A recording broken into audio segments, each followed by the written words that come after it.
trying to look casual like you know what you're doing. I do know what I'm doing. Good. Tell your face. If you work in the CIA, you end up having to deal with a lot of unsavory characters. And so the first part of the scene, which I actually directed this episode also, was really about kind of establishing Tony's world before we even meet him.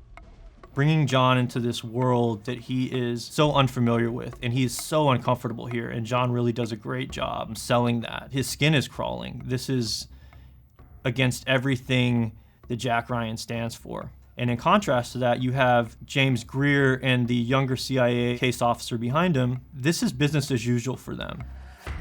You know, the reality is that, you know, if you're a CIA guy and you're trying to track down someone who is in the refugee smuggling business, you're not going to find a reputable guy to do that.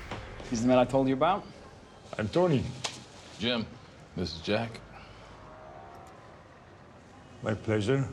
I think it's very important here what John did, because it shows how different he is from the other people. And that's another subtle thing which John did and Carlton took advantage of, that shaking of the leg there, just to show how uncomfortable he is in this environment. Yeah, I know the people who run the smuggling out of the camps. They meet a lot of young women. Some of these women come to work for me to make money for their futures. Well, of course, we'll pay you for the information.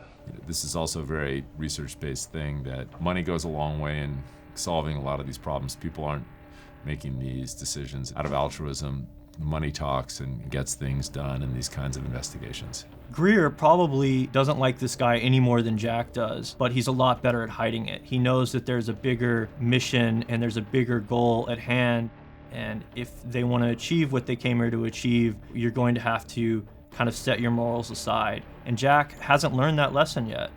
It's just part of Jack's education. It's part of him really coming of age as an operative, and it's also about Jack really learning that being an operative is really different than being an analyst, and that there are costs involved and tough choices that you have to make.